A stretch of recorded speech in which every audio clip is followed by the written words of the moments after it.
Mr. Dhammika Pereira, and of particular interest to me personally is that his daughter plays the cello. Right, here's Mr. Dhammika Pereira.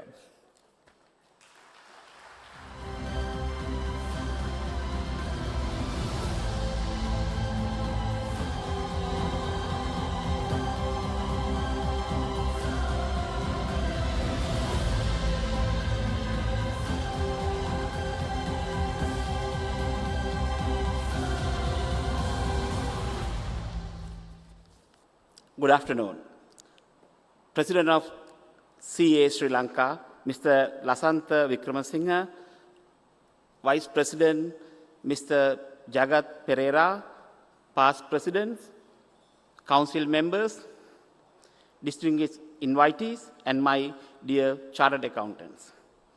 At the outset, I wish to thank the Institute for this valuable opportunity for address you today. Then I will start in Sinhala. මට ඇත්තටම මෙතනට ඇවිල්ලා පැයක් විතර කාල සීමාවක් දීලා කියලා කිව්වා එන හැමෝටම ගෙදර යන්න මොන හරි දෙන්න කියලා. එතකොට මම හිතුවා ෆිසිකලි දෙන්න පුළුවන් දෙයක් තියෙනවද කියලා බැලුවාම මම පොඩි පේපර් එකකුයි පැන්සලකුයි දුන්නා. හැබැයි දැන් ෆිසිකලි තියෙන එක අරන් වැඩන් ගිහිල්ලා වැඩක් නැහැ. මෙන්ටලි මොනවාද අරන් යන්න පුළුවන් කියන එක තමයි තියෙන එකම දේ. එහෙමනම් මෙන්ටලි ගෙදර අරන් යන්න පුළුවන් මොනවාද කියලා බැලුවොත් අපිට ಜಾති තුනක් තමයි තියෙන්නේ ගෙදර අරන් යන්න. එකක් තමන්ගේ ෆැමිලි එක සතුටෙන් තියන්නේ කොහොමද? දෙක තමන්ගේ ආයතනය සතුටෙන් තියන්නේ කොහොමද? තුන සතුටෙන් ඉන්න රටක් හදන්නේ කොහොමද? එතකොට මට අද දීලා තියෙන්නේ ෆැමිලි එක සතුටෙන් තියන්නේ කොහොමද? ආයතනයේ සතුටෙන් තියන්නේ කොහොමද කියන එක විතරයි. හැබැයි සතුටෙන් තියෙන රටක් හදන්න ඕන නම් ඒක ක්වෙස්චන් එකෙන් අහන්න පුළුවන්.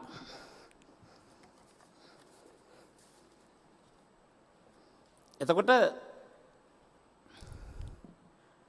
අපි සතුටෙන් ඉන්න ෆැමිලි එක ගැන මම ඉස්සෙල්ලා කතා කරන්නේ ඉස්සෙල්ලා මම ගැන කතා කරොත් මම පටන් ගත්තොත් මම ඉපදුනේ කටුකුරුන්දේ නර්සින් හෝම් එකේ කළුතර ප්‍රයිවට් හොස්පිටල් එකක්. බිල රුපියල් 952යි. ඒ දවස්වල ඩොලර් එක 5.93යි.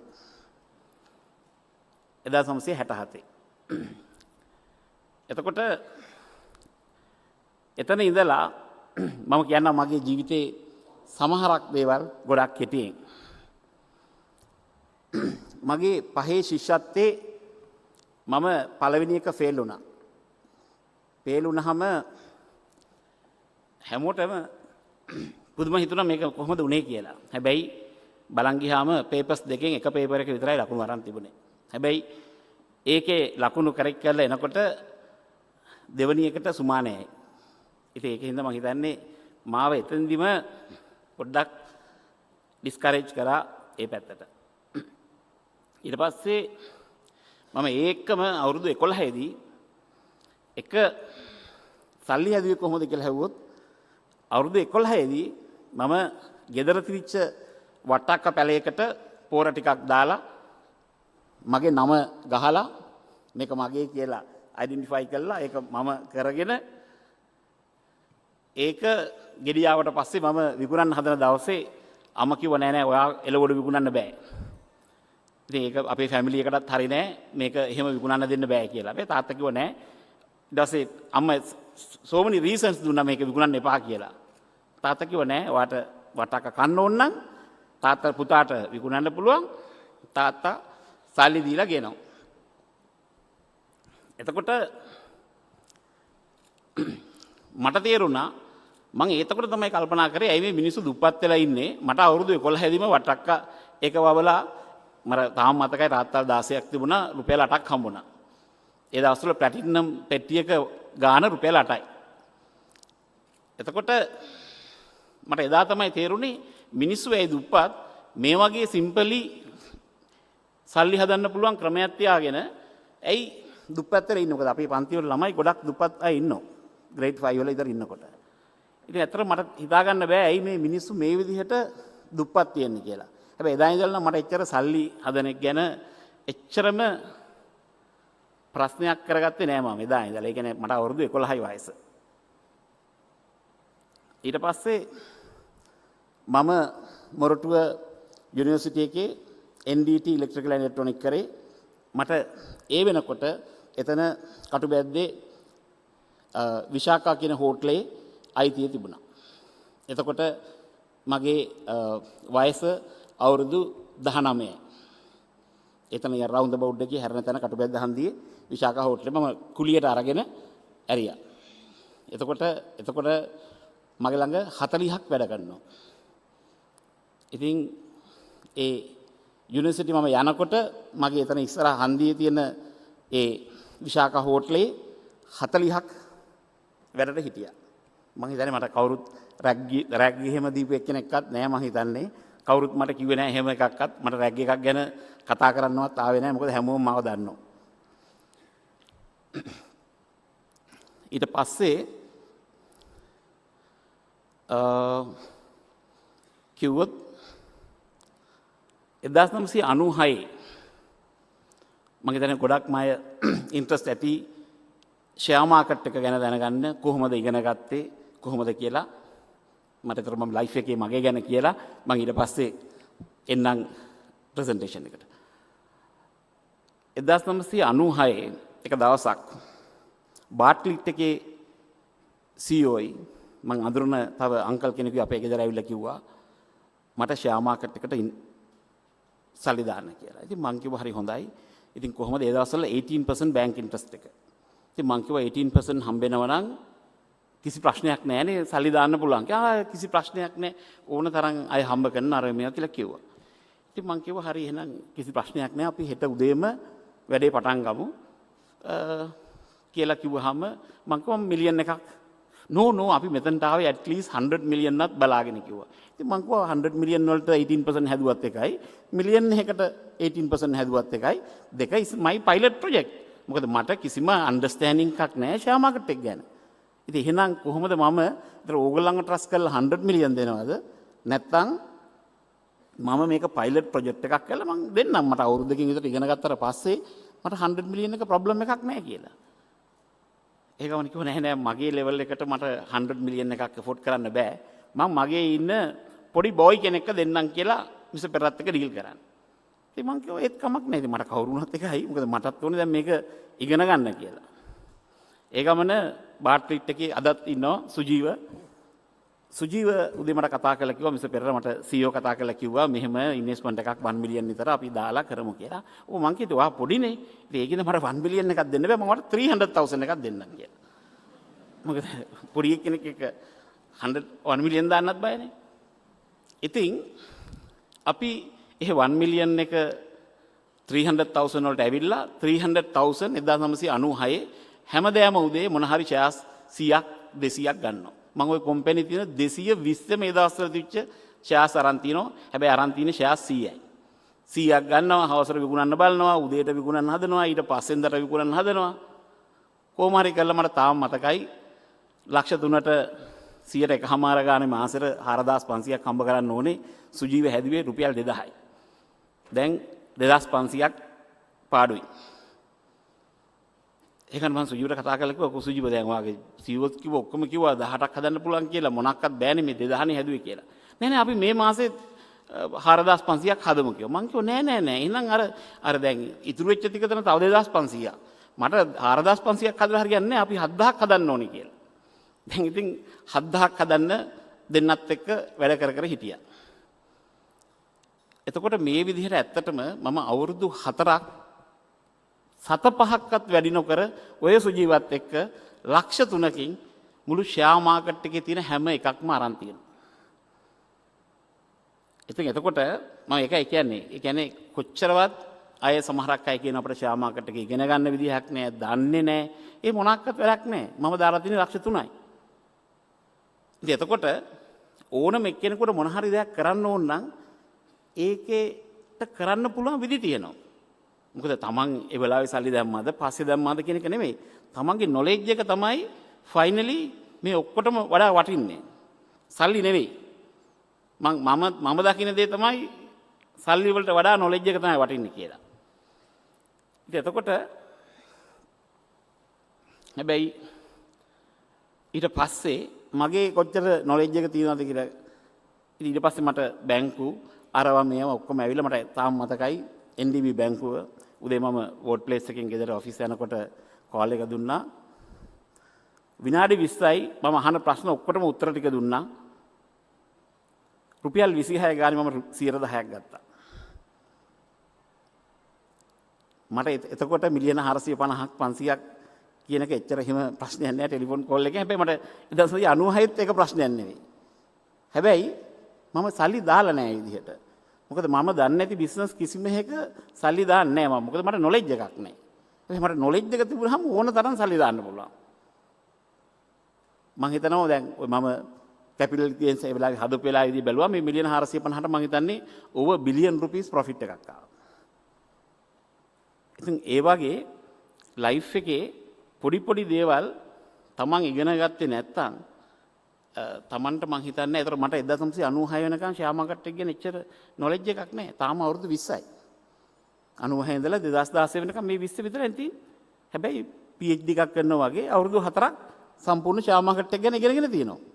ඉතින් ඊට පස්සේ මොකද මං ගොඩක් හරි දකින්නවා අදත් ෂෙයා මාකට් එකේ අය ෂෙයාර් එක වැඩි වෙනකොට පස්සෙන් ගිහිල්ලා ගන්නවා මිසක් මේකේ net asset එක value එක කොච්චරක් තියෙනවද? අවුරුද්දට මේකේ dividend කොච්චරක් දෙනවද? නැත්නම් dividend එක කොච්චරක් accumulate වෙලා මේකේ net asset value එක වැඩි වෙනවද? ඒ මොනක්වත් බලන්නේ නැහැ. බලන්නේ මේක මූවීද ගත්තා. සමහරක් ඒවා net asset එක වගේ 3 times trade වෙනවා. හැබැයි ඒක 50% විතර down වුණත් net asset එකට වඩා වැඩියෙන් තියෙන්නේ. හැබැයි ගිහිල්ලා ගන්නවා. අරගෙන තියෙන මම හිතන්නේ සමහරක් අය තියෙන සල්ලි ගොඩක් දුරට නැති කර ගන්නවා. ඒ මොකද ෂෙයා එකක වැලියු එකක්, ඩිවිඩන්ඩ් එකක් නැත්තම් ඩිවිඩන්ඩ් එකක් දෙන්නේ නැත්තම් per share earn කරන ප්‍රමාණය accumulate වෙලා net asset එක වැඩි වෙන එකක් කවුරුත් බලන්නේ නැති හින්දා. ඉතින් මම හිතන්නේ හැමෝටම හොඳයි තමන් personally කාගේවත් මත ඩිපෙන්ඩ් වෙන්නේ නැතුව ෂෙයා මාකට් එක වගේ එකක් තමන්ට ඕන නම් ඒ ටික තමන් බලා ගන්න. හැබැයි අපි කිව්වොත් ස්ටොක් බ්‍රෝකර් කෙනෙක් මට හම්බ කරලා දෙයි කියලා. එහෙනම් ඒ ස්ටොක් බ්‍රෝකර් කෙනා එතන වැඩ කරන්න ඕනේ නැහැ. එයාටම හම්බ කරලා එයාටම එන්න පුළුවන්. ඉතින් ඕකනේ ඇත්ත කතාව. ශාස්ත්‍ර කියන මිනිහ ශාස්ත්‍ර කියන්න ඕනේ නැහැ. මිනිහාගේ ශාස්ත්‍රයේ මිනිහම් බලාගෙන මිනිහටම හොඳ තැනකට එන්න පුළුවන්. කී ඉන්න දෙයක් නෑ අනුන්ට. තමන්ට පුළුවන් නම් තමන් ඉස්සර තමන්ට කරගන්න එපා. ඒක කරන්නේ නැත්තම් මම හිතන්නේ ඒක බිලිව් කරන්න ඕන දේවල් කියලා. එතකොට ඉස්සෙල්ලාම මට ඊළඟට පුළුවන් මම හිතන්නේ මම ප්‍රසන්ටේෂන් එකට ගිහිල්ලා මම ෆැමිලි එක ගැන කතා කරන්නේ. Knowledge driven, since knowledge is power, I always try to learn something new every day. එතකොට බලන්න තමනුත් මේ වගේද කියලා. හැබැයි ඒ සබ්ජෙක්ට් එක තමන්ගේ සබ්ජෙක්ට් එක වෙන්න ඕනේ නැහැ. මම ඇත්තට මෙතනට ආවම මට හරි සතුටක් දැනුණා. මොකද chartered accountants කිව්වහම මම හිතන්නේ අපේ group එක ඇතුලේ මම එළියේ මම හිතන්නේ honestම professionals කට්ටිය තමයි chartered accountants ලා. මොකද මට අද වෙනකන් honest නැති chartered accountant කෙනෙක් හම්බෙලා නැහැ මගේ life එකේ. ඉතින් මම ඒකින්ද සතුටෙන් කියන්න ඕනේ ඒකත්. මොකද හැම professionals ලාම ඉන්නවා. හැබැයි සමහරක් වෙලාවට percentage wise ගත්තාම honesty එකේ ගොඩක් නෙවෙයි. සමහරක් 2% තිබුණත් මොන හරි කියන්න වෙනවනේ. 98 හොඳයි. හැබැයි 2% හොඳ නැත්නම් කියන්න වෙනවා. Harvard University ගියත් Harvard University ගිහිල්ලා ජේල් වල ඉන්න අය ගාන හැවුවොත් එහෙම අර ඉන්න ගානට වඩා වැඩි. මොකද ඒවා කවුරුත් එළියට දාන්නේ නැහැ. ඉතින් එතකොට ඇයි මම මේ හැමතිස්සෙම knowledge driven knowledge කියලා කියන්නේ මේක තමයි real power එක, මේක තමයි real money, මේක තමයි real growth, මේක තමයි real drive. ඕන එක්කෙනෙකුට බය නැතුව තමන්ට knowledge එක තියෙනවා නම් කරන්න කියලා. මම දන්නේ නැත්තම් කියන්නේ කරන්න පුළුවන්ද බලන්න කියලා. මගේ වෙනස ඒකයි. මම දැනගත්තා නම් කරන්න. දන්නේ නැත්නම් බාගෙට දන්නවනම් කරන්න පුළුවන් ද බලන්න. මොකද මම මේ බිහේවියර් කරන්නේ මම කරන්න කියලා කිව්වොත් මම දන්නවා 100% එක කරන්න පුළුවන් කියලා. හැබැයි කරන්න පුළුවන් ද බලන්න කියලා කියන්නේ මගේ නොලෙජ් එක අඩු හින්දා. එතකොට Tamanට දැන් accountant කෙනෙක් හැටියට මං හිතන්නේ මේකම බලාගෙන ඉන්න ඕනේ කියලා. all round තමන්ගේ කම්පැනි ඇතුලේ අපි හිතනවා මැනේජින් ඩිරෙක්ටර් තමයි ලොකු මැනේජින් ඩිරෙක්ටර්ට වඩා වල්ලෙහන් අපි ඉන්නේ කියලා. එහෙම එකක් නැහැ. මොකද මගේ අපේ කම්පැනි ඇතුලේ ඉන්නවා සමහරක් චාර්ටඩ් ඇකවුන්ටන්ට්ස්ලා මැනේජ්මන්ට් එකට කියන්න බැරි දේවල් ප්‍රසන්ටේෂන් එකේ දාලා පෙන්නනවා අහුවෙන්න. ඒ කියන්නේ මැනේජ්මන්ට් එක කරන වැරදි. මට ඕනනම් ඒකත් විස්තර කරලා කියන්න පුළුවන්. ඒක චාර්ටඩ් ඇකවුන්ටන්ට් කෙනෙක් $40 million බොන්ඩ් පර්චේස් කරලා තිබුණා. ෆොරින් ඇසෙට්ස් කියලා තිබුණේ අnder ෆොරින් ඇසෙට්ස්. ඒගොල්ලෝ ඇවරේජ් දාලා තිබුණා 2.3 රිටර්න් එකක් එනවා කියලා. කොහොමද ඇවරේජ් 2.3 දාලා තියෙන්නේ? $20 million that bond is 100% good one is 4.6% interest rate. The balance is zero. That is a junk bond. Then මම එවලම ප්‍රසන්ටේෂන් එකේදී අයිඩෙන්ටිෆයි කරා මේ 20 මිලියන් මොකද එයා මේකේ බ්‍රේක් ඩවුන් එක දීලා තිබුණා. ඇනුවල් රිපෝට් එකේ තිබුණේ is only under foreign assets one line say foreign asset 2.3% return. මේකේ බ්‍රේක් ඩවුන් එක දුන්න ගමන් එකපාරටම වුණා 0% කියලා ගමන් මම එකපාරටම ඇයි මේ 0%? No we have a bonus. I said then what is the bonus? Then they have to explain. Then they give us so much of document. Finally, it's a junk bond. But finally, its early stage is not mature. Because of that, we got our money. Otherwise, it's $20 million loss. I think, by chartered accountant, මං හෙව්වා ඇයි මේක මේ විදිහට පෙන්නුවේ? නෑ sir මට මේක කියාගන්න තැනක් නැතුව හිටියේ මං ඒකයි ප්‍රසන්ටේෂන් එකේ බ්‍රේක් ඩවුන් එක දැම්මේ කියලා. ඉතින් ඒ වගේ හැමෝටම තමන්ගේ සබ්ජෙක්ට් එක විතරක් නෙමෙයි. මොකද නොලෙජ් එක තියෙනවා නම් ඕන ඩිසිෂන් එකක් තමන්ට බය නැතුව කිලින් කරලා ගන්න පුළුවන්. කවුරු අස්සන්න කරත් තමන්ට බය නැතුව අස්සම් කරන්න පුළුවන්. ඒක තමන්ට කොන්ෆිඩන්ස් එකක් තියෙනවා මේක හරි කියලා. ඉතින් එහෙම නැති අය තමයි ගොඩක් දුරට ෆයිල් එකක් පිටිපස්සට දානවා, කරකවනවා, ඩිලේ කරනවා. ඇයි අස්සම් කරන්න බයයි. තමන්ට නොලෙජ් එකක් නැහැ. අහන්න මගේ ළඟට එන ෆයිල් එකක් කොහොමද කියලා. එක්ක අස්සම් කරනවා එක්ක අස්සම් කරන්න බෑ විනාඩි 5යි. ಜಾති දෙකයි. එක්ක හොඳයි එක්ක නරකයි. හැබැයි ඩිලේ කිරීමෙන් අර නරකයි කියන එක සෝල්ව් වෙන්නේ නැහැ. ඉතින් ඒකින්ද මම හිතන්නේ හැමෝටම මොකද ඉන්ටර්නෙට් එකට ගියත් කොහේ ගියත් අපිට ඉන්ෆර්මේෂන් ගන්න පුළුවන්. ඒක නොලෙජ් එකකට කන්වර්ට් කරන එක තමයි තියෙන දක්ෂකම. නැත්තම් සමහරක් අය ඉන්නවා ගොඩක් දුරට ඔක්කොම ටික දන්නවා බට් ඒක නොලෙජ් එකක්ද කියන එක ප්‍රශ්නයක්. ඒක ඉන්ෆර්මේෂන් එකක් විතරයි. ඉතින් ඒකින්ද මම හිතන්නේ ඒක නොලෙජ් එකක් බවට පත් කරගන්න එක තමයි. මොකද මේ නොලෙජ් එක තියෙනවා නම් කෙලීම අර විස්ඩම් කියන ලෙවල් එකට ඇවිල්ලා කිසිම බයක් නැතුව කොන්ෆිඩන්ස් අසං කරනවා. ඒක is not a gut feeling. It's a knowledge based wisdom. Other one is a second point, but මම අතරම හරි ආසයි මම අර පේපර් එක දුන්නේ. දැන් තමන් එහෙම කරනවා නම් මේකට හරි කියලා දාන්න. පැන්සලක් තියෙනවා, කොලෙත් තියෙනවා. තමන් ඒ වගේ කරනවා නම් හරි කියලා දාන්න නැත්නම් වැරදි කියලා ලකුණු දාගන්න. ඉතින් එතකොට ඇත්තටම තමන්ම ඉවලුවේට් කරගන්න පුළුවන් මම කොහොමද කරන්නේ. එතකොට තමන් ඉන්න විදිය හැපි නම් ඔය මොනක්වත් කියලා මං කිව්වා කියලා වෙනස් කරන්න එපා. අන්හැපි නම් අර වැරදි කියන දාලා තියෙන ටික අරගෙන අපි අන්තිමට හිතමු මේකේ පොඩි චේන්ජ් එකක් කරගත්තොත් මගේ ලයිෆ් ස්ටයිල් එකේ මාත් පොඩ්ඩක් හැපි එකේ ඉන්න පුළුවන් කියලා අපි එහෙම පොඩ්ඩක් කරමු. දැන් හැපි ඉන්න අය වැරදි 10 තිබුණත් මුකුත් කරන්න එපා.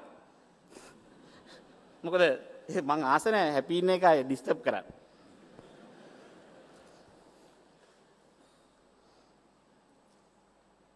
Communicate effectively. Whenever I explain complex issues, I simplify the problem so that even a 6 years old can easily understand. සමහරක් අය මම දැකලා තියෙනවා මොන හරි ප්‍රශ්නයක් එක්ස්ප්ලেইন කරන්න හදනකොට මේක වැල් වටාරම් කියන මට හොඳටම එක්සැම්පල් එක මම ආණ්ඩුවේ වැඩ කරනකොට සමහරක් අය මට ලියුම් එවන පිටු ගානක් මම මොන හරි ප්‍රශ්නයක් පිටු 3ක් දැක්ක ගමන්ම ඩස්බින් එකට දානවා. ඒක තමයි මගේ එකම කියන්නේ මම දන්නවා මේ මිනිස්සයා මේක දන්නේ නැහැ කියලා. මොකද පිටු 3කින් කියන්න දේවල් නැහැ. Tamanට ප්‍රශ්නයක් තියෙනවා නම් ඒක පේලි දෙකකින් කියන්න බැරි නම් මං හිතන්නේ එයා ප්‍රශ්නේ දන්නේ නැහැ. මම හිතන්නේ ගොඩක් හරියට වෙලා තියෙන්නේ රජයේ වැඩ කරගන්න ගියාම ස්පෙෂලි මේ පිටු ගණන් ලියුම් ලියලා ඔක්කොම කරාම උත්තර දෙන්නේ නැහැ මිනිස්සු. මේ මිනිස්සු උත්තර දෙන්න බයයි. පිටු 3ක් ඇතුලේ මොනවා තියෙනවද කියලා කවුද දන්නේ? ඉතින් ඒකින්ද මේකේ එකම දේ තමයි තමන් හාෆ් ෂීට් එකකින් කාලකට වඩා මොන හරි ලියුමක් ලියනවා නම් පොඩක් ආයි අරන් බලන්න මම මොකටද මෙච්චර ලියන්නේ කියලා. මොකද එකක් තමන්ගේ ටයිම් එක ඉවර කරගන්නවා. ඉතින් මම දැකලා තියෙන මම නම් සාමාන්‍යයෙන් මැක්සිමම් පේලි 2යි නැත්නම් 3යි. උතනින් එහාට මම ලියලම නැහැ. ඒක දැන් සමහරකට මට ලකුණු අඩු වෙන්නත් ඇත්ත ඉස්සරහත්. ඒකින්ද දැනුත් එහෙමයි. මොකද ඒකින්ද මට එක දෙයක් කියන්න පුළුවන්. මොකද කමියුනිකේට් කරගන්න බැරි නම් ඒක මං හිතන්නේ ඒක තමයි ඊළඟ තියෙන බාධාව Tamanට ඉදිරියට යන්න. හැම එකක්ම වයිෆ් එක්ක වුණත් කතා කරනකොට ඒක හරියට කියලා සෝට් අවුට් කරගන්න නැතුව වල් වාට අරන් කියලා දවස් 5ක් විතර යනකොට වයිෆ් හරි හස්බන්ඩ් හරි අර පැත්තෙන් බලනවා මොකද්ද මේ මිනිස්සු කියන්නේ කියලා මට තේරෙන්නේ නැහැ. ඇයි වටේ කියනවා. මම දැකලා තියෙන ඒ වගේ අය. සාමාන්‍යයෙන් මම ඒ වගේ කියන්න ආපු ගමන් මගේ මීටින් එක විනාඩි 3ක් 5ක් අතරතුර මම නවත්ත ගන්න කොහොම හරි කළා බිසි කියලා හරි එළියට යනවා. මොකද මට ඒක ආසම නැහැ අහන්න මේ විදිහට. මොකද මම දන්නවා ඒක අහන්න ගියොත් මගේ ඔළුවත් නරක් වෙනවා. ඉතුරු පැය 4-5 වැඩ කරගන්න බැරි වෙනවා කියලා. එතකොට ඒ වගේ කමියුනිකේට් කරන්න කැපැසිටි එක හදන්න පුළුවන් නම් ඒ වගේ නම් Taman ලියුම් ලියන්නේ Taman කමියුනිකේට් කරන්නේ ඕක ඉස්සරහින් හරියට දාන්න. හැබැයි නැත්තම් වැරදි කරන්නේ. Problem solving. I look at the bigger problem and see how it can be broken into the smaller parts for which solution already exists. මට කිසිම ප්‍රොබ්ලම් එකක් ආවොත් මං හිතන්නේ ඒක ප්‍රොබ්ලම් එකක් කියලා. මං හිතන්නේම මේකේ පාර්ට්ස් වලට ගලවපු ගමන් ප්‍රශ්නයක් තියෙනවා. මම හොඳම එක්සැම්පල් එකක් ගන්නම්. කාර් එකක් ගන්න. කාර් එක කැඩුනා. ලොකු ප්‍රශ්නයක්. දැන් මොකද කරන්නේ? තමන් හොඳට බලනවා මොන ස්පෙයා පාර්ට් එකද කැඩලා තියෙන්නේ කියලා. මොන පාර්ට් එකද කැඩලා තියෙන්නේ කියලා.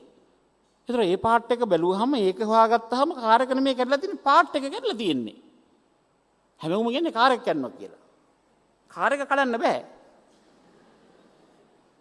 ඒ ස්පෙයා පාර්ට් එක කැඩලා තියෙනවා. ඉතින් ඒක හෙව්වහම සමහරක් වෙලාවට ඒක is not කාර් එක කැඩිලා තමන්ගේ තියෙන 5 මිලියන් එක කාර් එක කැඩුනහම 5 මිලියන් ඉවරයි. කාර් එක කැඩලා නෙමෙයි අර ස්පෙයා පාර්ට් එක කැඩලා දැනගත්තාම දන්නවා රුපියල් 2500යි 7500යි. ඒතකොට සමහරකට ඉවස ගන්න පුළුවන් ඒවා කැඩලා කියන දුක ඉන්නෙත් නැහැ. ඇයි? ස්පෙයා පාර්ට් එක 7500යි නැත්නම් 2500යි. ඒක කම්පැනි එකෙන් දාන්න පුළුවන්. ඉතින් ඒ වගේ හැම ප්‍රශ්නෙම මම හැමෝම දැකලා තියෙනවා මගේ කාර් එක කැඩිලා. මට hina නැති. ඒ කියන්නේ කාර් එක කැඩෙන්නේ කොහොමද කියලා.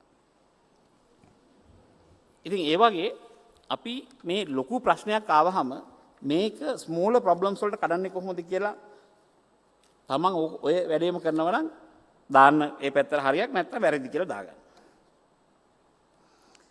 Keep questioning. I always ask questions. This out of my desire to learn more. Asking the relevant question always add more knowledge to my life. Never stop questioning. ඇයි මේක මම කරන්නේ? ක්වෙස්චන් එකක් අහන්න නැතුව මොනාක්වත් කරන්න නැතුව අපි ඉන්වෙස්ට්මන්ට් එකට ගියත් මොනා කරන්න ගියත් මොකද ක්වෙස්චන් එක අහන්නේ තමන් දන්නේ නැති හින්දා. දන්නවනම් නැත්තම් බාගෙට දන්න හින්දා නැත්තම් තුන් කාලට දන්න හින්දා. ඉතින් එතකොට මං හිතන්නේ අපේ ගෲප්ස් වල එනකොට බෝඩ් මීටින්ග්ස් අරමයට එනකොට වර්ල්ඩ් එකේම තියෙන ඒවා ලංකාවේ තියෙන ඒවා ඒ වගේ accounts මේ ඔක්කොම බලාගෙන ඉඳලා මට නම් දැන් එච්චර එහෙම ප්‍රශ්න ක්වෙස්චන් අහන්නත් අඩුයි. මම දැන් කරන්නේ වෙන වෙන අයවල් වල අහන එක තමයි කරන්නේ. මොකද අපි ගෲප් එක ඇතුලේ එනකොට ඔක්කොම ටික ප්‍රිපෙයාර් වෙලා එන්නේ. ඉතින් එනකොට ප්‍රසන්ටේෂන් එකේම ඒ කියන්න ඕන ටික කියනවා. මොකද ක්වෙස්චන් එකක් කරන්නේ නැතුව අපි හිතුවොත් අපිට යම් කිසි දෙයක් කරන්න පුළුවන් කියලා ඒක 100% සක්සස් වෙයිද කියන එකේ තමයි ප්‍රශ්නේ තියෙන්නේ.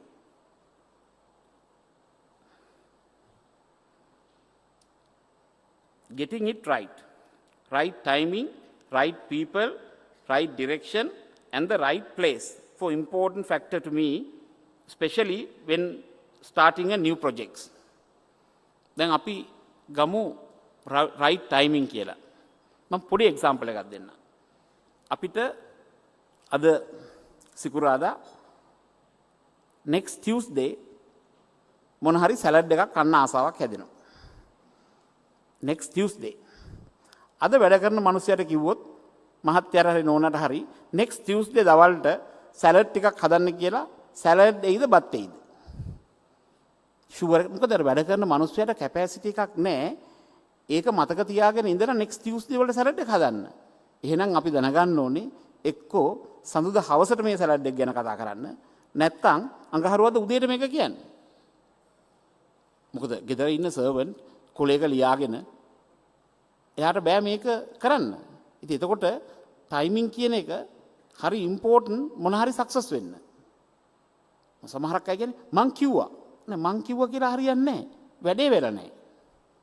ඉතින් ඒක හින්දා ගොඩක් දුරට මේ ටයිමින් කියන එක දැන් මම නම් ඇත්තටම රාහු කාලේ කියන එක බිලීව් කරනවා. ඉතින් මම ඇත්තටම ඒකත් පොඩි කාලේ ඉඳලා මම නම් ඒ වගේ කිසි දෙයක් බිලීව් කරපු කෙනෙක් නෙවෙයි. මටම සිද්ධ වුණා ඒක බිලීව් කරන්න. මොකද මට මගේ යාළුවෙක් කිව්වා හරි හරි වා කරන්න. හැබැයි කරලා ලියලා තියන්න. මම මේ වෙලාවේ මේ වැඩේ ස්ටාර්ට් කරා. ඒක සක්සස්ද නැද්ද? මම 1991 ඉඳලා 93 වෙනකන් ওই වගේ ලිව්වා. ලියලා බලනකොට 70%ක් විතර සක්සස් නැහැ 30ක් විතර කරගන්නවා. ඉතින් මම බැලුවා මොකටද 70ක් විතර සක්සස් නැහැ තියෙනවා ওই වෙලාවේ කරන්න කියලා. මම ඒක 1993 ඉඳලම ඒ ටයිම් එක අවොයිඩ් කරන්න පටන් ගත්තා. එහෙම නැතුව මට ස්පෙෂල් මේකක් නැහැ මේක කියලා මම ඒ ටයිම් එකත් අයින් කරනවා.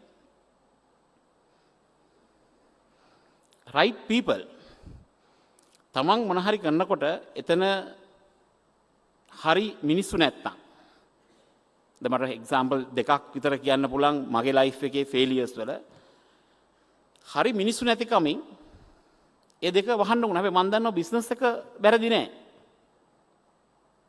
හරි මිනිස්සු නැතිකම තමයි ඒකට ප්‍රධාන හේතුව. හැබැයි ඉතින් දැන් වගේ සිටුේෂන් එකක සමහරක් වෙලාවට පොඩි බිස්නස් එකක් වගේ නම් මේක මිනිස්සු හොය ඉන්නත් පුළුවන් වහන්න ඩිසිෂන් එක ගන්නත් පුළුවන්. ඉතින් ඒක එච්චර කම්පැනි එකට එෆෙක්ට් වෙන්නේ නැහැ. හැබැයි මම ඒත් හිතනවා සමහරක් වෙලාවට මේ වහන්න කියලා ඩිසිෂන් එක ගන්නකොට ඇයි මේ රයිට් පීපල් නැතුව වහන්නේ කියලා. මොකද බිස්නස් හොඳ නැති හින්දා නෙවෙයි. ඒ ඉන්න හෙඩ් හරි টপ 3-4 අයට මේක කරගන්න බැරි නම් සමහරක් වෙලාවට ව්‍යාපාර වහන්න වෙනවා. ඒක රයිට් පීපල්.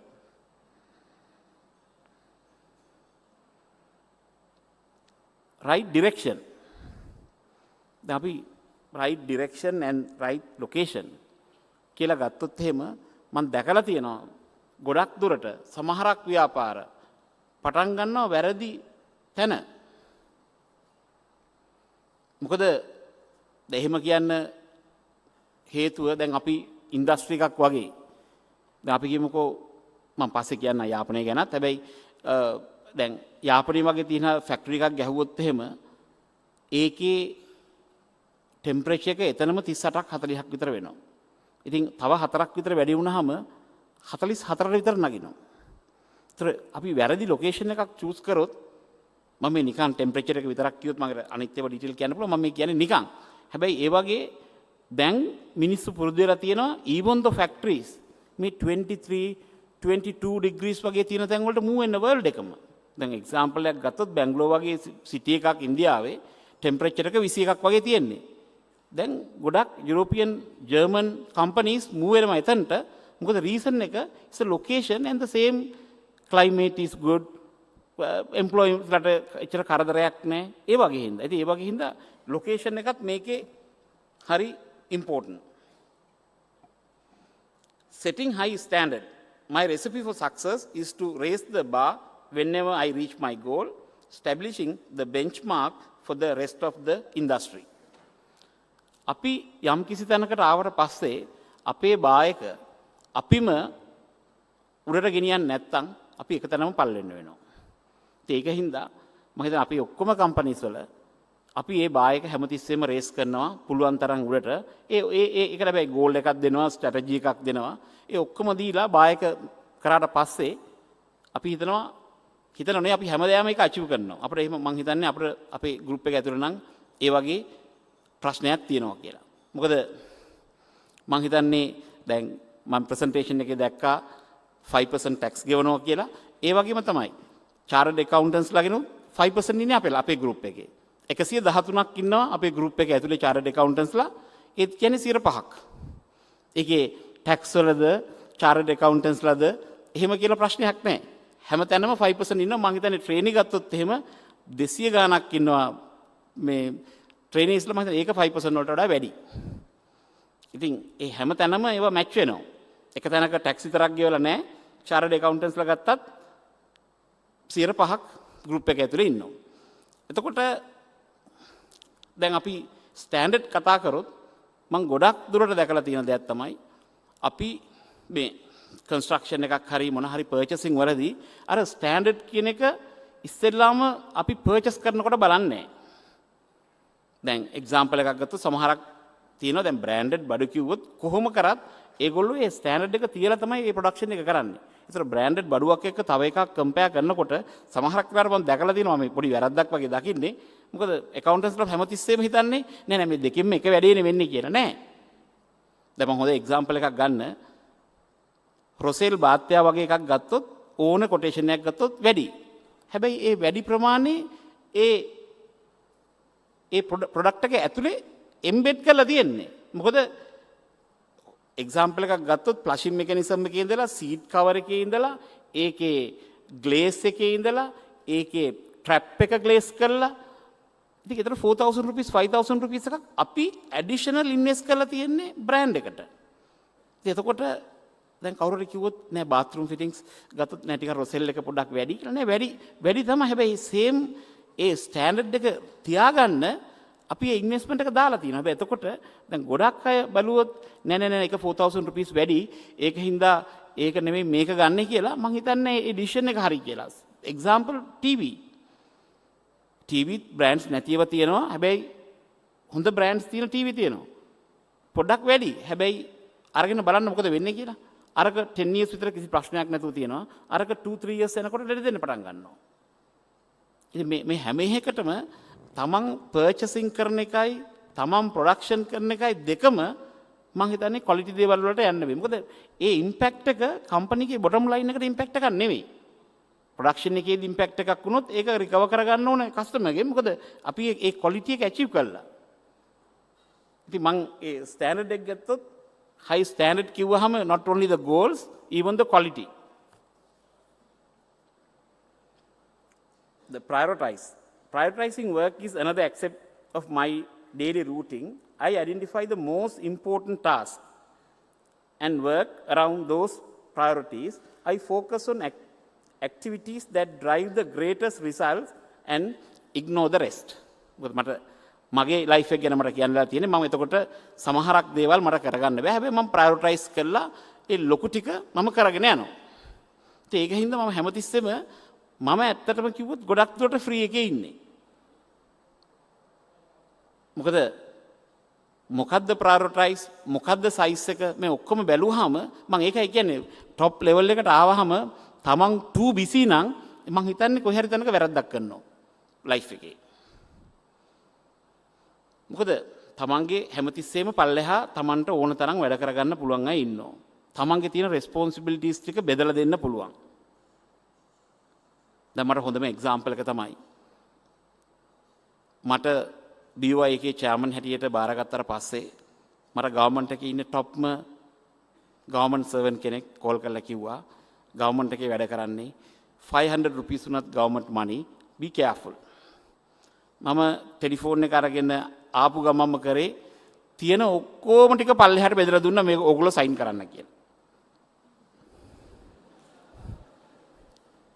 එතකොට මට මං හිතන්නේ BOI එකේ ඉන්නකොට දවසකට ડોකියුමන්ට් 2ක් 3ක් විතර තමයි අස්සම් කරන්නේ. ඒක හොඳට කියවලා බලලා අස්සම් කරනවා.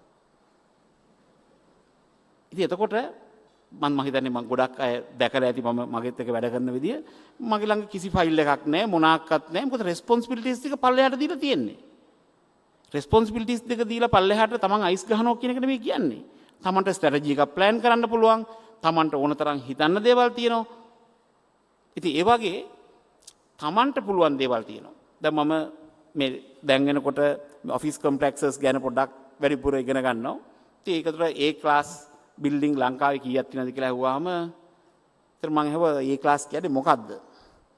ඒතර raise flows 2.8 meter high ceiling central air condition low energy ඔක්කොම දැන් කියලා කිව්වහම ඉතින් මම කිව්වා World Trade Center එකයි H&B Tower එකයි විතරයි තියෙන්නේ. ඉතින් ආයෙ කොහොමද බිස්නස් දුවන්නේ? මම කිව්වා මොකද්ද බිස්නස් දුවන්නේ? එතකොට ඔෆිස් එකක කොස්ට් එක අනිත් අයට වැඩිනේ. මං කොනේ අපේ නම් අනිත් පැත්ත කියලා.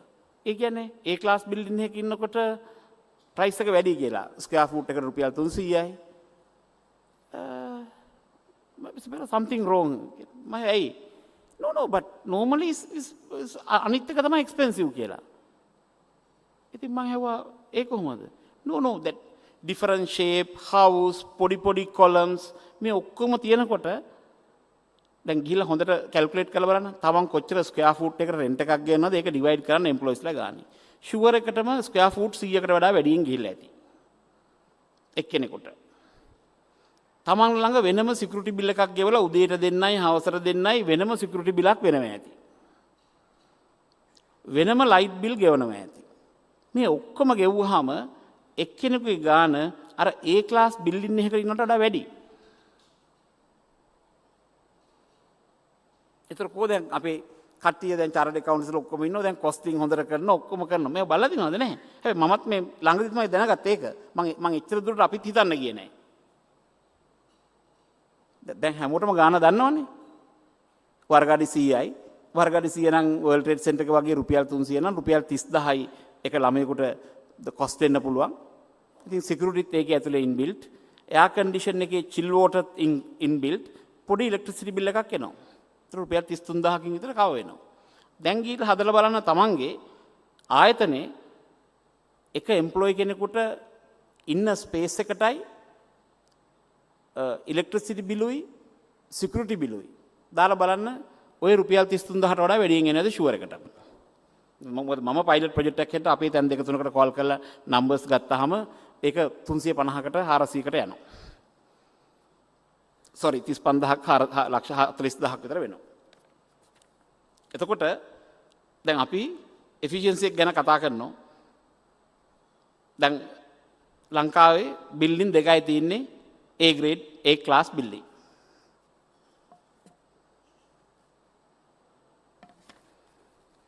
Be passionate. I love and enjoy the process. If I love what I do, I am more eager to learn and work became a success of enjoyment. තමන් කරන වැඩේ ආදරෙන් කරොත් මං හිතන්නේ ඒක වැඩක් කියලා.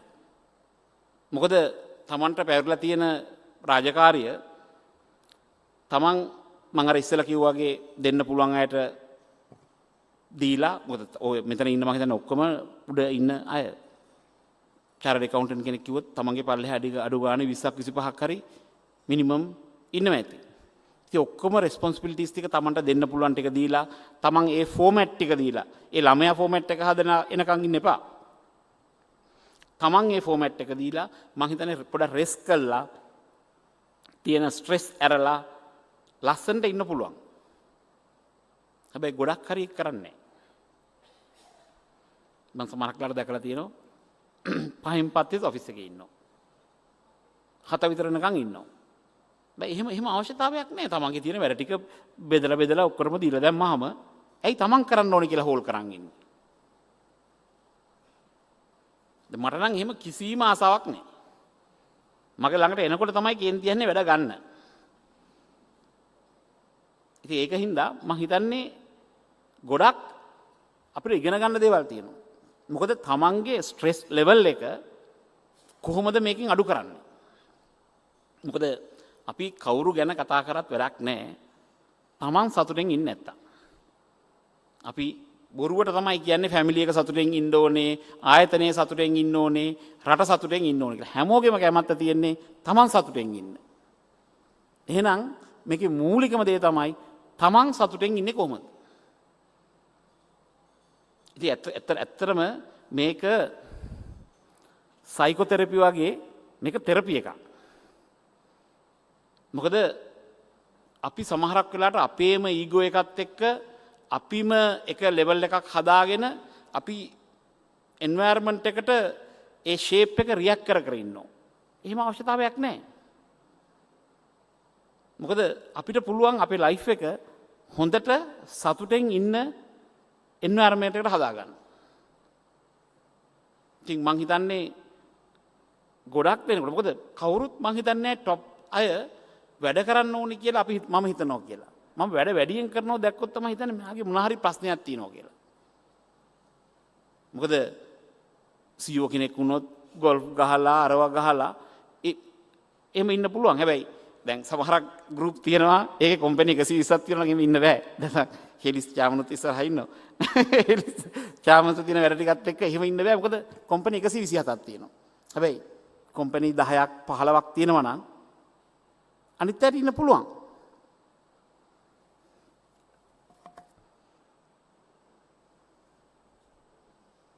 Mental and physical balance. I believe that mental health is as important as physical health.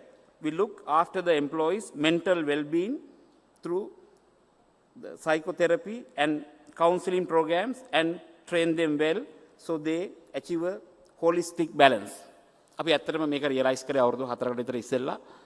දැන් අපි ඒ වගේ වැඩසටහන් සමහරක් කම්පනීස් ඇතුලේ ක්‍රියාත්මක කරනවා.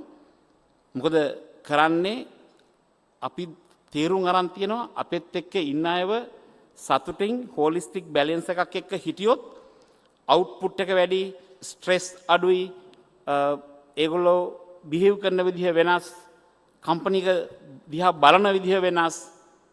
ඉතින් මම හිතනවා ගොඩක් දුරට හැමෝම ලෝකෙම පුරුදු වෙලා තියෙනවා මේ පැත්ත. බට් අපිට අවුරුදු 2500ක විතර ඉතිහාසයක් තියෙනවා. හොලිස්ටික් බැලන්ස් උනත් තාම ස්කෑන් කරලා බලන්න පුළුවන් ලෙවල් එකකට ඇවිල්ලා නැහැ. මොකද කොටින්ම කියනවා නම් අදත් ලේටස්ට් iPhone එක ගත්තත් 1200 මිලි ඇම්පියර් විතර පවර් එකක් ගන්නවා. සම්පූර්ණ බොඩි එක වැඩ කරන්නේ 200 මිලි ඇම්පියර් වගේ. එතකොට 1200 ගන්නවා කියන්නේ තමන්ගේ බොඩි එක වගේ 6 time එනර්ජි එකක් ගන්නවා හෑන්ඩ් ෆෝන් එකක් වැඩ කරන්න. ඔය හෑන්ඩ් ෆෝන් එක කවදාද 20 මිලිවොට් වලට එන්නේ? එදාට ස්කෑනර්ස් තියෙයි මේ හොලිස්ටික් බැලන්ස් එක අයිඩෙන්ටිෆයි කරන්න පුළුවන් ස්කෑනර්ස්. මම දන්නේ නැහැ ඩේට් එක කවදාද කියලා. සමහරකට අවුරුදු 20ක් වෙන්න පුළුවන්, 25ක් වෙන්න පුළුවන්. කවදා හරි දවසක තමන්ගේ ළඟ තියෙන හෑන්ඩ් ෆෝන් එක 20 මිලිවොට්. ඒ කියන්නේ අපේ බොඩි එක වගේ at least 10% වගේ පවර් එකක් අවශ්‍ය වෙච්ච දාට හිතයි. එන එදාට ස්කෑනර්ස් අරව මේ ඔක්කොම තියෙයි තමන්ගේ හොලිස්ටික් බැලන්ස්, තමන්ට කොහොමද වේව්ස් පිට වෙන්නේ, මේ ඔක්කොම මෙෂර් කරන්න පුළුවන් ස්කෑනර්ස් එදාට හැදෙයි. එතකන් නම් හැදෙන්නේ නැහැ. මොකද ෆස්ට් ඉක්විප්මන්ට් එක හදන්න ඕනේ බිලෝ ද බොඩිට ගන්න පුළුවන් එනර්ජි වලට වඩා. ඉතින් මම බිලීව් කරනවා සමහරකට අවුරුදු 20ක් වෙන්න පුළුවන්, 30ක් වෙන්න පුළුවන්. ෆෝන් එක 20ට ආපු දාට මේ ඔක්කොම ටික අයිඩෙන්ටිෆයි වෙයි. එදාට ලංකාව වගේ රටකට ওই හොලිස්ටික් තීවිච්ච දේවල් අපි කතා කරපුවා, අපි ඉගෙන ගත්ත ඒවා ඔක්කොම ප්‍රූව් කරන ලෙවල් එකට එන්න පුළුවන්. එතකන් නම් මම හිතන්නේ නැහැ එන්න පුළුවන් කියලා. Helping others. I reach out to those who are in need. I through the lives of many through my charity work. සමහරట్లాට දැනගන්න ඕන ඇති කොහොමද මම charity work කරන්නේ කියලා. මම ඇත්තටම කොච්චරක් මිනිසුන්ට උදව් කරන්න පුළුවන්ද කියලා නම්බර් එකත් එක තමයි බලන්නේ. මම ඕනනම් කියන්නම් මම ආසම ඉස්සෙල්ලා ප්‍රොජෙක්ට් එකයි දැන් කරගෙන යන ප්‍රොජෙක්ට් එකයි ප්‍රොජෙක්ට්ස් දෙකක්. අවුරුදු 17කට ඉස්සෙල්ලා මට ජෙනරල් හොස්පිටල් එකේ ડોක්ටර් සුනිල් පෙරරව හම්බුණා. අවුරුදු 17කට ඉස්සෙල්ලා. හම්බෙලා කතා කරනකොට අපි කතා කරා ස්පයිනල් කෝඩ් ඔපරේෂන් වලට ඕගස්ට් මාසෙ වෙනකොට එයාගේ ක්වොන්ටිටි එක ඉවරයි. ඒකින්ද එළියෙන් හදාගන්න පුළුවන්ද රුපියල් 12500ක් දීලා කියලා. 5ක්. මම ඒත් බැලුවා ස්ටෙනස් ස්ටිල් කෑලි 5ක් රුපියල් 12500කට ස්පයිනල් කෝඩ් ඔපරේට් කරන්න එළියෙන් හදලා ගෙන්න. මම ડોක්ටර්ත් එක්ක කතා කරා, ડોක්ටර් මීට වඩා දෙයක් අපි මිනිසුන්ට කරන්න බැරිද? නෑ ලොකු දෙයක් තියෙනවා කරන්න. මේ මගේ සම්පූර්ණ වෝඩ් එකම ඩස්ට් එක තියෙනවා. මේකේ ඔපරේෂන් කරාට පස්සේ මිනිස්සු 500ක් අවුරුද්දට මැරෙනවා. මේ ඩස්ට් එක අයින් කරොත් මට මේක 250ට අඩු කරන්න පුළුවන් කියලා. අවුරුදු 17කට ඉස්සෙල්ලා 1999 මම ડોක්ටර් කිව්වා ડોක්ටර් මම අද වැඩ පටන් ගන්නම් මාස 3න් ඉවර කරලා දෙන්නම් මට එකම ගැරන්ටි එක ඕනේ මිනිස්සු 250යි ඊට පස්සේ මේකේ මැරෙන්න පුළුවන්. ડોක්ටර් කිව්වා ඔව්. මම මාස 3න් සම්පූර්ණ එයා කන්ඩිෂන් කරලා ටයිල් කරලා පේන්ට් කරලා තියෙන ඩස්ට් අරමය ඔක්කොම නැති වෙන්න ජෙනරල් හොස්පිටල් එකේ සුනිල් පෙරේරාගේ ડોක්ටර්ගේ වෝඩ් එක හැදුවා. මම ඔපරේෂන් ඕපනින් එකට ගියාම ડોක්ටර් මගෙන් ඇහුවා ඔයාට මොකද්ද මං කරන්න උදව් කියලා. මං කිව්වා ડોක්ටර් පොරොන්දු වෙච්ච එක තමයි උදව්ව කියලා. 250යි මරන්න පුළුවන්. තව 250ක් ඉතුරු කරන්න ඕනේ කියලා. පිළිගන්නේ ඊළඟ අවුරුද්දේ ડોක්ටර් මට නම්බර් එකත් එක්ක පෙන්නුවා මැරුණ 275යි. එතකොට මට ඒ 225ක් සේව් කරා කියලා සතුටට මම හිතනවා මගේ ඒක තමයි ලයිෆ් එකේ මම දැක්ක කියන්නේ මිනිස්සුන්ව බේරගෙන 225ක් අවුරුද්දකට බේර ගන්න පුළුවන් කියලා සල්ලි වලින් තේරුණේ දා. ඒතර මම දැන් කියන්නම් දැන් කරන එක. මගේ ළඟ දැන් ප්‍රොජෙක්ට්ස් දෙකක් යනවා. එකක් IBM Watson අපි ලංකාවට ගේන්න කතා කරගෙන යනවා. මොකටද ගේන්නේ? කැන්සර් පේෂන්ට්ස්ලාට සෙකන්ඩ් ඔපිනියන් එක ෆ්‍රී දෙන්න. ලෝකේ ඇමරිකාව වගේ රටවල් චාර්ජ් කරලා මේක කරන්නේ. ඩොක්ටර්ස්ලාට අමතරව සෙකන්ඩ් ඔපිනියන් එකක් දෙනවා කම්පියුටර් එකෙන් තියෙන ඩේටා ටික දාලා. දැන් තායිලන්ඩ් වල වගේ සමහරක් ප්‍රයිවට් හොස්පිටල් පටන් ගන්න තියෙනවා. හැබැයි ලෝකේ කවුරුත් මේක සෙකන්ඩ් ඔපිනියන් එක ෆ්‍රී දෙන්න එක්ස්පෙන්සිව්. හැබැයි ඇයි එක්ස්පෙන්සිව් වෙලා තියෙන්නේ? තමන්ගේ හොස්පිටල් එකට විතරයි මේ සිස්ටම් එක තියාගෙන ඉන්නේ. ඉතින් එතකොට එක්ස්පෙන්සිව්. හැබැයි අපි වගේ ගෲප් එකක් ගෙනහල්ලා මේකේ සෙකන්ඩ් ඔපිනියන් එක ඔක්කොම කැන්සර් වල ට්‍රීට් කරන ડોක්ටර්ස්ලාට දුන්නොත් මම හිතන්නේ මට අපේ තියෙන ගෲප් එක හැටියට අපිට ඒක ෆ්‍රී දෙන්න පුළුවන්. ඉතින් එක ප්‍රොජෙක්ට් එකක් ඒක මම දැන් කතා කරගෙන ඔක්කොම ඒක කරගෙන යනවා. දෙවෙනි එක අපි හදාගෙන යනවා ලයිව් මෙඩිකල් ડોක්ටර්. දැන් ඇත්තටම සම්පත් බැංකුවේ ළමයි 800කට වැඩ කරනවා. පයිලට් ප්‍රොජෙක්ට් එක ස්ටුඩියෝ ටයිප් ડોක්ටර් ස්ටුඩියෝ එකේ ඉන්නවා. කෝල් එක බුක් කරන්න පුළුවන් 6 to 8 minutes. එතකොට තමන්ගේ තියෙන පර්සනල් හෙල්ත් කෙයාර් ප්‍රොබ්ලම් එකක් තියෙනවා නම් ඒ බුක් කරපු ටයිම් එකට ෆෝන් එකකින් ඇවිල්ලා කතා කරලා ලයිව් කතා කරලා කරන්න පුළුවන්. ඒකේ තව ඩෙවලොප්මන්ට් පාර්ට්ස් තියෙනවා. මෙඩිසින් දෙන්නේ කොහොමද මේක දෙන්නේ කොහොමද කියලා. අපි ෆයිනලි ඒකත් ඩෙවලොප් කරලා ඉවර වෙලා ආණ්ඩුවට ඩොනේට් කරනවා. එතකොට ඒක තමයි චැරිටි අතින් ගත්තොත්. මොකද අපි මොන හරි දෙයක් සමාජයට දෙන්න ඕනේ. එතකොට මම හිතන්නේ මගේ ප්‍රසන්ටේෂන් එකේ මම ගැන කියන ටික ඉවරයි. මොකද මේ විදිහට දැන් ඔකේ තියෙන විදිහට ටික කරලා බලන්න තමන් කොහොමද කියලා. අර කිව්වා වගේ ඔය කොලේ ගෙදර ගිහලා තියාගන්න. තමන් අන්හැපි නම් විතරක් මම මේකෙන් ෆලෝ කරන්නේ නැත්තේ මොනවද කියලා බලන්න. එතකොට මම ඊට පස්සේ කිව්වා ෆැමිලි එක සතුටෙන් තියන්නේ කොහොමද? එතකොට ෆැමිලි එක සතුටෙන් තියන්නේ කියලා ගත්තාම මුලින්ම ළමයි ගැන එනවා. එතකොට ළමයි ගැන කතා කරාම සමහරක් මම දන්නවා දෙමාපිය ගොඩාක්ම এডুকেෂන් එකට තමයි දුක් වෙන්නේ. මොකද අපේ බබාට ගණන් බෑ, අපේ බබාට සයන්ස් බෑ, අපේ බබාට මේක බෑ, මේක බෑ. එතකොට මම සමහරක් අම්මලාගෙන් අහනවා මොන ගණන්ද බැරි කියලා. නෑ යාර දන්නේ නෑ. මොකද ගණන් කිව්වම එක එක જાති ගණන් තියෙනවා ළමයි ඉගෙන ගන්න. ඒතර ඒක ફોකස් කරලා මොන જાතියකද බැරිද කියලා ඒකට ફોකස් කරලා ඉගෙනුවාම ඒ ළමයා එතනින් කොට එනවා. සයන්ස් බෑ කිව්වම සේම්. මොකද සමහරක් වෙලාවට ළමයා සනීප නැතුව හරි මොනා හරි වෙලා ඉස්කෝලේ ගියේ නැතුනහම ඒ ළමයා ඒ කැලේ මිස් වෙනවා. මිස් වුණෙන් පස්සේ ඒ ළමයාට ඒක දන්නේ නැහැ. එතනින් පස්සේ ඒ ළමයා ඒක කනට ගන්නෑ නැහැ. ඉතින් ගත්තේ නැතුනහම මේ এডুকেෂන් කියන එකේ ගොඩක්ම දුරට තියෙන්නේ හරියට ළමයාට කියන පාඩම් කරන්න. මොනවා පාඩම් කරන්නද? ළමයාට දෙමව්පියෙකුට කියන්න පුළුවන් නම් මෙන්න මේ ඒරියා එක තමයි ඔයාගේ වීක් පොයින්ට් ටික මෙන්න මේ ටික පාඩම් කරන්න කියලා මං හිතන්නේ ළමයාට ගොඩක් පාඩම් කරන්න දෙයක්වත් නැහැ. මොකද ෆැමිලි එකක් කිව්වහම අපි තමන් සතුටෙන් ඉන්න ඕනේ, වයිෆ් හරි හස්බන්ඩ් හරි සතුටෙන් ඉන්න ඕනේ, ළමයි සතුටෙන් ඉන්න ඕනේ. මේ ටික ඔක්කොම හරිනම් තමයි තමන් ආයතනයට ආවහම ආයතනයේ සතුටෙන් ඉන්න පුළුවන් කොහොමද කියලා කතා කරන්නේ. හැබැයි මේ එකක්වත් අපි කතා නොකර රට ගැන කතා කරනවා, රට සතුටෙන් තියන්න පුළුවන් කොහොමද කියලා. කොහොමද රටක් සතුටෙන් තියන්නේ? තමන්ගේ ෆැමිලි එක තමයි ඉස්සෙල්ලම සතුටෙන් තියන්නේ. තමන් සතුට වෙන්න ඕනේ, ෆැමිලි එක සතුට වෙන්න ඕනේ, ආයතනයේ සතුට වෙන්න ඕනේ. එතනින් පස්සේ තමයි රටක් සතුටෙන් තියන්න පුළුවන්. මේ ටික තමන්ගේ අතේ තියෙන ටික කරගන්න නැතුව අපි අනුත් ඒව බල අනිත් ඒවා සතුටු නැහැ කිය ඉන්නවා. ඉතින් මං හිතන්නේ දැන් এডুকেෂන් එක පැත්තෙන් ගත්තොත් ඒ වගේ. දැන් ගෙදර වුණත් ෆ්‍රයිඩේ සැටර්ඩේ වගේ හරි සැටර්ඩේ සන්ඩේ හරි තමන්ට ටයිම් එක ඇලොකේට් කරලා ගෙදරට දැම්මේ නැත්තම් දැන් අර සමහරක් මම දැන් කියවනේ දැන් මම ගත්තත් මම වැඩ කරන්නේ නැහැ සැටර්ඩේ සන්ඩේ. හැබැයි ඕක අර 80-20 සමහරක් ඉම්පෝර්ටන්ට්ම නම් ප්‍රයොරිටයිස් කරන්නම වෙලා නම් ඒක රූල් එකක් කරන් ඉන්නත් බෑ. ඉතින් දවස් අපි ගත්තොත් වීකෙන්ඩ් ගත්තොත් 52යි තියෙන්නේ. 50යි කියන්නකෝ. ඒතර 80-20 රූල්ස් දැම්මොත් තමන්ට 10ක් තියෙනවා. ඉතින් ওই 10 පොඩ්ඩක් මොන හරි ආයතනයේ වෙනුවෙන් හරි මොන හරි ප්‍රශ්නයක් වුණොත් ඒ වගේ කරන්න ඕනේ. හැබැයි අපි ෆික්ස් සමහරක් අය ඉන්නෝ ෆික්ස් මයින් එකක. මොකටද? මම සැටර්ඩේ සන්ඩේ වැඩ කරන්නෙම නැහැ. ඒ එකක්වත් වැඩ කරන්නේ නැහැ. ඒ තමන්ගේ අන්හැපිනස් එකට ඒ ඔක්කොම වැඩ කරනවා අන්තිමට.